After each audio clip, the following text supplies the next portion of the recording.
आप सभी दर्शकों का स्वागत है आज के हमारे तीसरे लेसन में, जिसका शीर्षक है पक्षी का पिंजरा। कई बार हम अपने आप को एक ऐसी जगह पे पाते हैं, एक पिंजरे के अंदर, और हमें लगता है कि हमारी मदद करने के लिए कौन आगे आएगा। आज के हम हमारे लेसन से ऐसा ही कुछ सीखेंगे। तो आइए दर्शकों, हमारी चर्चा में शामिल होइए। प्रिय दर्शकों, आज का हमारा चर्चा का विषय रहेगा द बर्ड केज या पक्षी का पिंजरा। इस शीर्षक से हम इस तरीके से कनेक्टेड हैं कि कुछ समय के लिए हम सोचते हैं कि एक पिंजरे में हम बंद हैं एक पक्षी की तरह, लेकिन परमेश्वर हमारे लिए एक बड़ी योजना रख छोड़ता है और हमें एक बड़े पैमाने पे तोलना मांगता है, ले जाना मांगता है।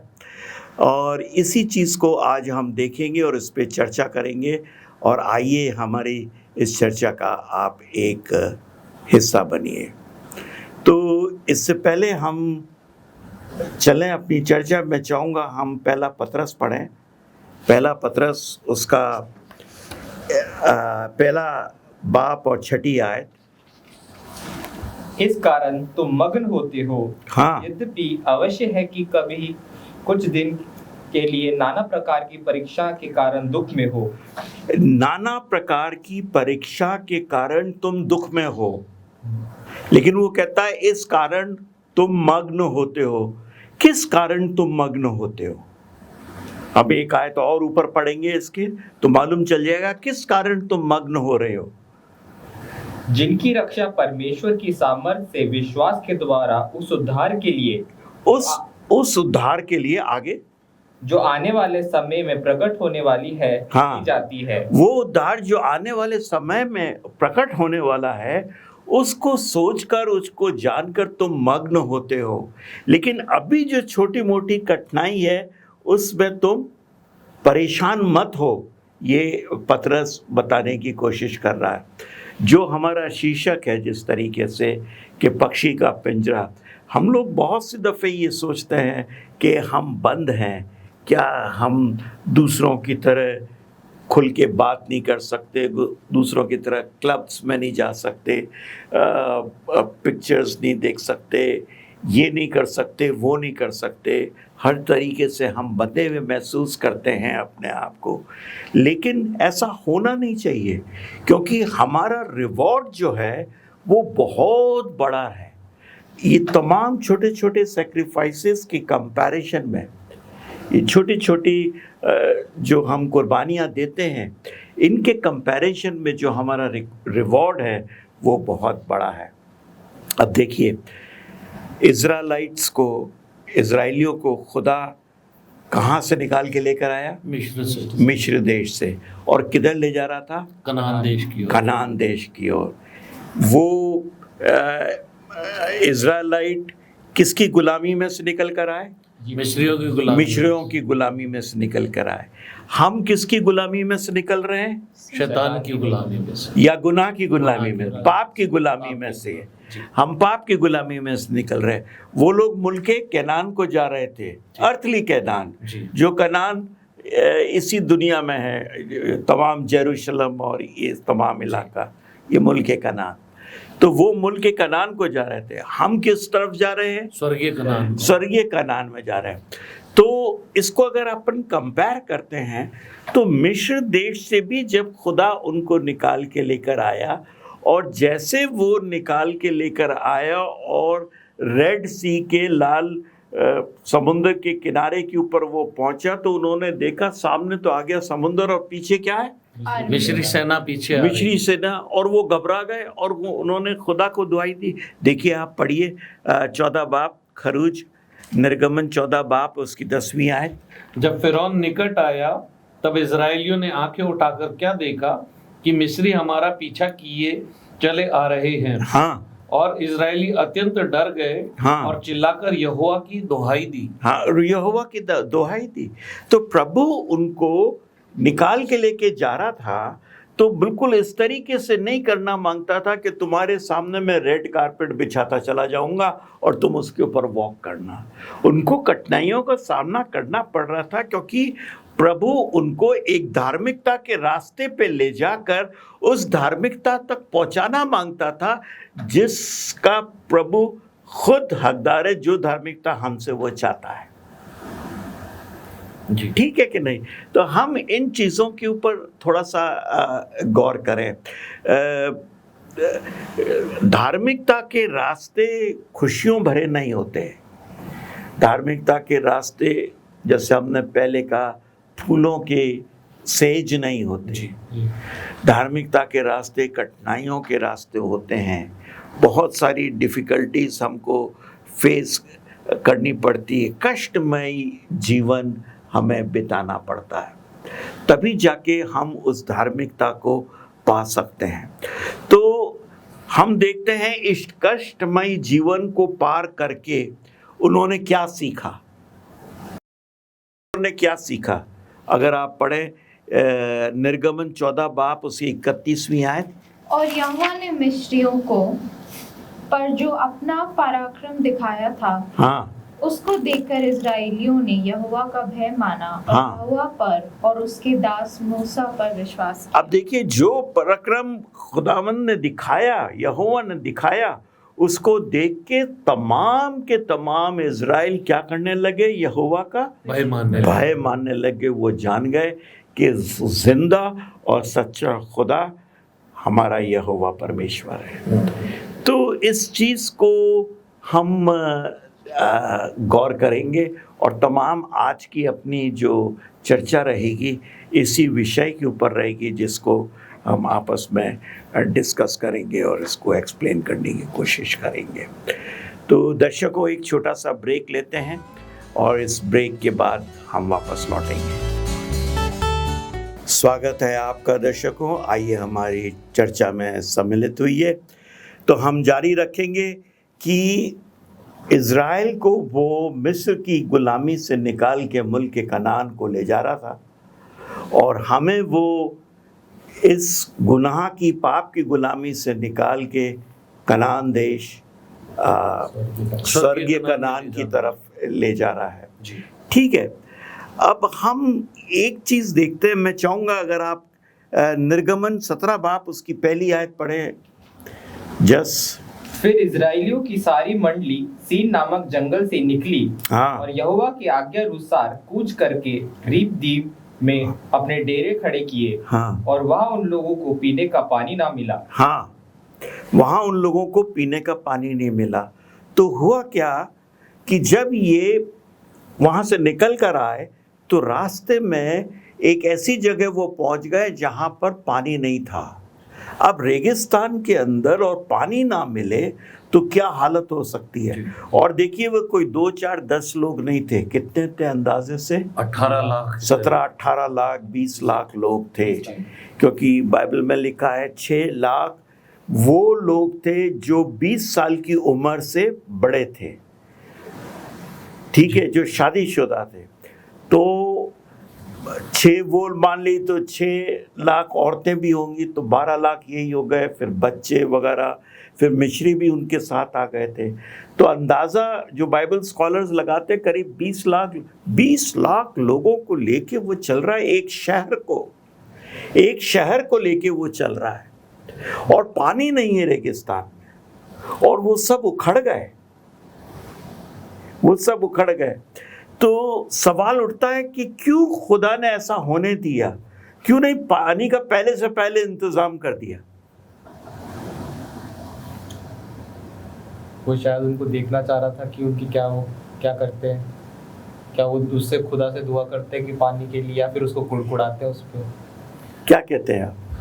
खुदा उनमें ये देखना चाहता था कि उनमें कितना सब्र है और परमेश्वर के प्रति कितना विश्वास है, और परमेश्वर के दास मूसा के प्रति कितना विश्वास है, और वो उस सब्र में जो है कितना वो कुड़कुड़ाते हैं या शांत रहते कि हैं। वो कुड़कुड़ाना देखना मांग रहा था, ये कहना मांग रहे हैं आप? क्योंकि इससे पहले हम देखते हैं कि उनको निकाल के लाया वो बीच में, समुद्र के बीच में से, तो उनके सामने तो मिरेकल हो ही चुका था, और वो विश्वास देखना चाह रहा था शायद उनका। वो मिरेकल वो दिखा चुका था खुदा उनको, कि समुद्र के 2 टुकड़े करके सूखी जमीन में से उनको निकाल के लेकर आया।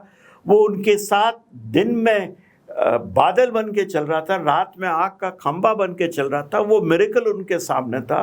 तो अगर वो डेजर्ट में ऐसी जगह पर आ गए, रेगिस्तान में जहाँ पानी नहीं था, तो उनका विश्वास होना चाहिए हमारा प्रभु हमारे लिए पानी क्या करेगा, कहीं से लाएगा, प्रोवाइड करेगा। एक आयत और पढ़ेंगे हम, निर्गमन 15 बाब 22वीं आयत से तोलानी साहब 27वीं आयत तक। तब मूसा इजराइलियों को लाल समुंदर से आगे ले गया, हाँ। और वे शूर नाम जंगल में आए, हाँ, और जंगल में जाते हुए 3 दिन तक पानी का सोता न मिला। फिर मारा नामक एक स्थान पर पहुंचे, हाँ, वहां का पानी खारा था, हाँ, उसे वे पी न सके, हाँ, इस कारण उस स्थान का नाम मारा पड़ा। हाँ, तब वे यह कहकर मूसा के विरुद्ध बकबक करने लगे, हम क्या पिए। हाँ, तब मूसा ने यहोवा की दुहाई दी, और यहोवा ने उसे एक पौधा बतला दिया, जिसे जब उसने पानी में डाला तब वह पानी मीठा हो गया। हाँ। और वहीं यहोवा ने उनके लिए एक विधि और नियम बनाया, और वहीं उसने यह कहकर उनकी परीक्षा की। ठीक। तो हम यहाँ पर देखते हैं कि वो एक ऐसी जगह पहुंचे, पहली बात तो पानी नहीं मिला, पानी मिला तो इतना कड़वा पानी कि वो पी नहीं सकते थे। ठीक है, तो बुड़बुड़ाने लगे, कोसने लगे, यहाँ लेकर आया, हमारे वहाँ से हम वहीं मर जाते तो अच्छा था, या रेगिस्तान में हमें मारने को लेकर आया। क्या वहाँ पे बाइबल में लिखा बोल रहे थे, क्या वहाँ पे कब्रों के लिए ज़मीन नहीं थी जो तू हमें यहाँ मारने के लिए लेकर आया? यहाँ तक वो बोल चुके।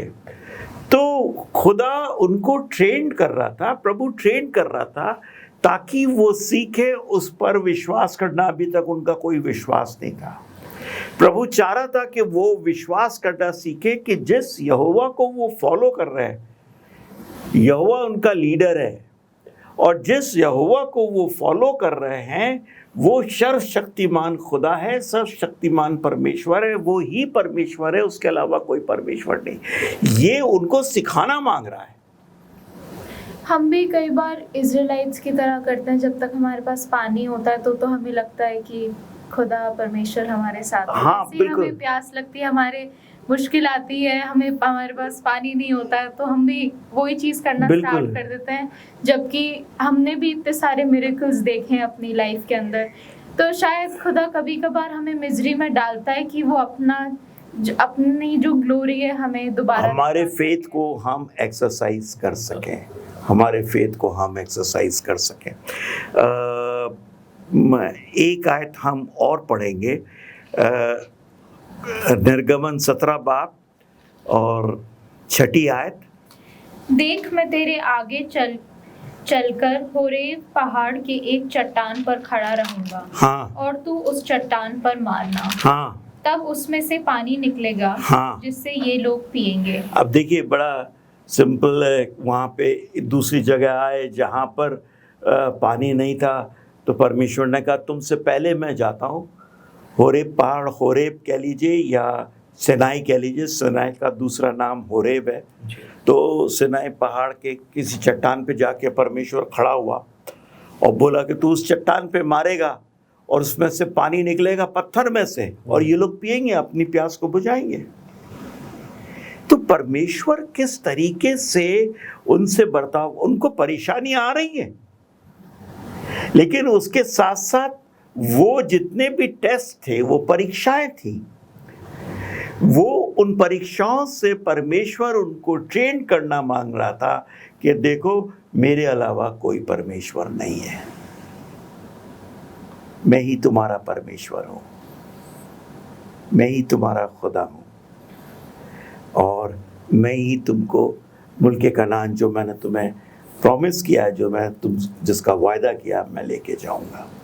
तो तमाम इन चीज़ों से निकलना, अब देखिए कड़वा पानी कह लीजिए या पानी का नहीं होना कह लीजिए, तमाम ये कठिनाइयाँ आती हैं, ये हमारे भी जीवन में आती है।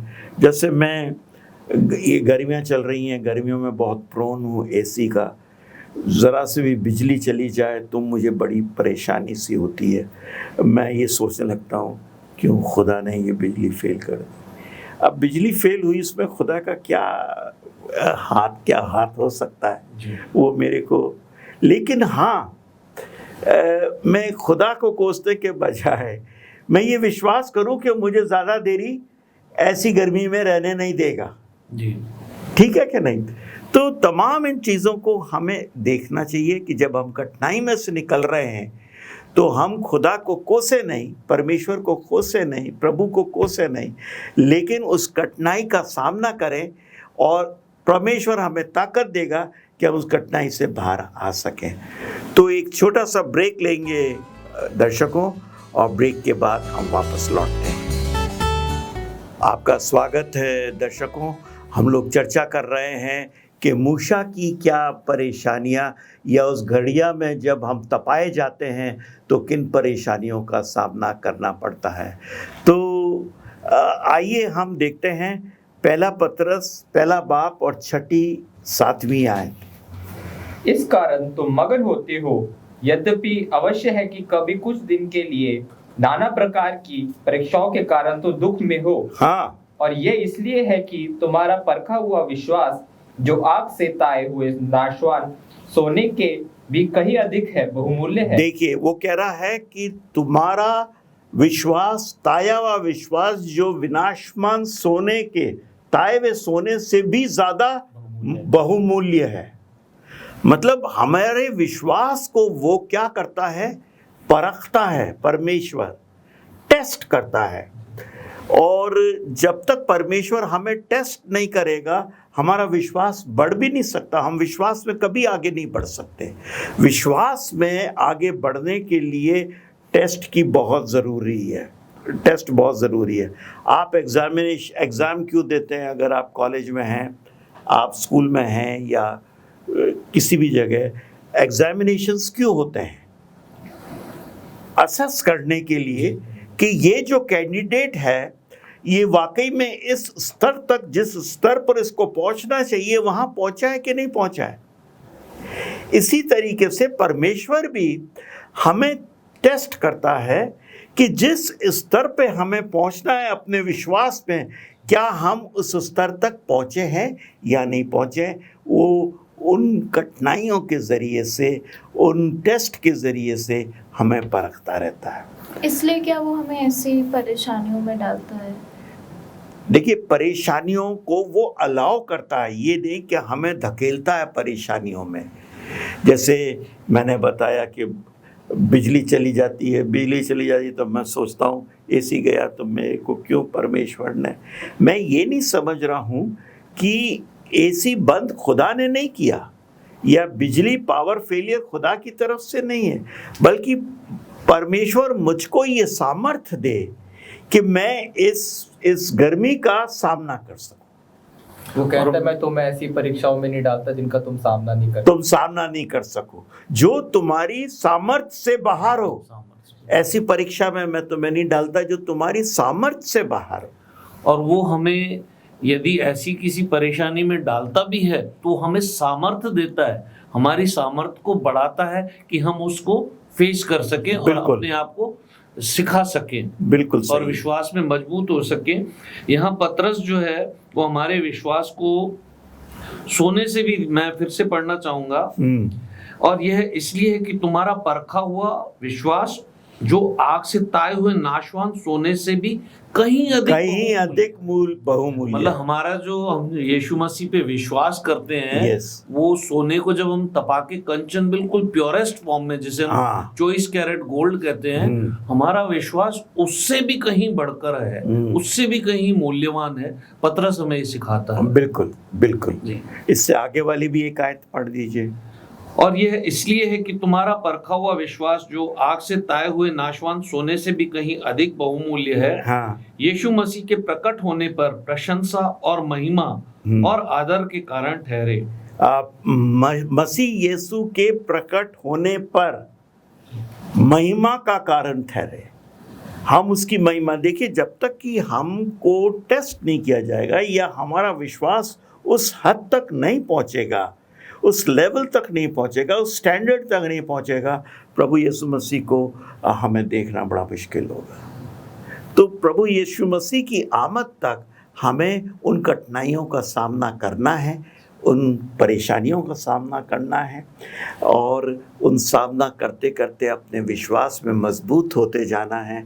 और जैसे हम अपने विश्वास में मजबूत होते चले गए, हम बेशक उस प्रभु की आमद को देख सकेंगे और उसके राज के हकदार हो सकेंगे। देखिए, मसीह की भी परीक्षा हुई। आप लोगों को मालूम है, शैतान उनको परीक्षा के लिए लेके चला गया। हम पढ़ के देख लें, लूका 4 बाब और उसकी 3 आयत, 3 परीक्षाएं देखें। 4 बाब की 3 आयत। तब शैतान ने उससे कहा, हाँ। यदि तू परमेश्वर का पुत्र है, हाँ। पत्थर से कहे कि रोटी बन जा। ये पहली परीक्षा थी कि पत्थरों से कहे कि तू रोटी बन जा। फिर आप 7वीं आयत पढ़िए। इसलिए यदि तू मुझे प्रणाम करे, हाँ। यह सब तेरा हो जाएगा। हाँ, दूसरी परीक्षा क्या थी कि तू आया है इस दुनिया को लेने के लिए, तुझे कुछ भी नहीं करना, तू सिर्फ मुझे प्रणाम कर दे, मैं तुझे ये दुनिया छोड़ के चला जाऊंगा। ठीक है, ये दूसरी परीक्षा थी। तीसरी परीक्षा क्या थी? नवी। तब उसने उससे यरूशलेम में ले जाकर मंदिर के कंगोरे पर खड़ा किया। हाँ। और उससे कहा, यदि तू परमेश्वर का पुत्र है तो अपने आप को यहाँ से नीचे गिरा दे। हाँ। क्योंकि लिखा है, वह तेरे विषय में अपने स्वर्गदूतों को आज्ञा देगा कि वह तेरी रक्षा करे। हाँ, तो क्या ये 3 परीक्षाएं आई? यही नहीं आई परीक्षाएं, तो उनके ऊपर रोज आती थी और रोज उसका सामना करते थे। लेकिन ये 3 मेन रिकॉर्डेड हैं जो शैतान लेकर आया ताकि उनको गिरा सके। तो क्या प्रभु यीशु मसीह को परीक्षा पास करने की जरूरत थी? कैसे? क्योंकि वो इंसान भी थे, और इसलिए भी क्योंकि वो इंसान थे और उनको हमारी तरह ही विश्वास रखना की ज़रूरत थी परमेश्वर पे अपने। बहुत अच्छा और सटीक जवाब दिया है कि उनको भी विश्वास रखना अपने पिता में बहुत ज़रूरी था। वो इंसानी जामे में थे, और नहीं सिर्फ वो इंसानी जामे थे, उन्होंने इंसानियत को ओढ़ा था जब इंसानियत 4000 साल पाप से गिरा दी गई थी। ये जिस्म 4000 साल पाप से करप्ट हो गया था, तब प्रभु यीशु मसीह ने इस जिस्म को पहना। तो इस चीज़ को समझिए, तो उनमें पाप नहीं था, ठीक है, पापी जीवन उनका नहीं था, लेकिन पाप के द्वारा वीक करी हुई, पाप के द्वारा बहुत कमज़ोर करी हुई जिस्म को उन्होंने पहन रखा था। तो वो कहीं फेल नहीं हो जाए, इसलिए उनको भी उन परीक्षाओं से निकलना था इंसान की तरह, ताकि वो सिद्धि को पा सके। और वो भी उस समय में शैतान ने परीक्षा ली जो वो बिल्कुल वीक पोजीशन में थे। बिल्कुल 40 दिन तक उन्होंने उपवास रखा था, उन्होंने कुछ खाया पिया बिल्कुल नहीं सही, था, बिल्कुल। और वो बहुत भूखे थे। बिल्कुल सही है। उस समय शैतान ने किया। हमारे साथ भी हमारे जीवनों में यही होता है, जब हम ऐसी स्थिति में होते हैं, मुश्किल में होते हैं, तो शैतान अपने टेम्पटेशन से हमें पाप में गिरा देता है। Thank you. तो हम इसको कंक्लूड करेंगे, कंक्लूड इस तरीके से करेंगे कि चाहे हम उस मूशा में, उस गड़िए में हैं, पकाए जा रहे हैं, हमें ये याद रखना चाहिए कि परमेश्वर हमारे साथ है और ये परीक्षाएं हमारे आत्मिक जीवन के लिए बहुत ज़रूरी है। तो दर्शकों, आज के हमारे इतनी सुंदर चर्चा से हमने सीखा कि हमारा विश्वास सोने से भी बहुमूल्य है। हमने देखा कि जब भी हम इजराइलियों की तरह किसी भी परेशानी में होते हैं, हम देखते हैं कि परमेश्वर हमारे पास होता है और वो उन परेशानियों को हम तक आने देता है कि हम उसे पुकारें और वो हमारी मदद कर सके और हमारी ज़िंदगी में एक नया मिरेकल और कर सके। इसी विचार के साथ आप हमारे साथ बने रहिए। हम आपसे मिलेंगे हमारे चौथे लेसन में।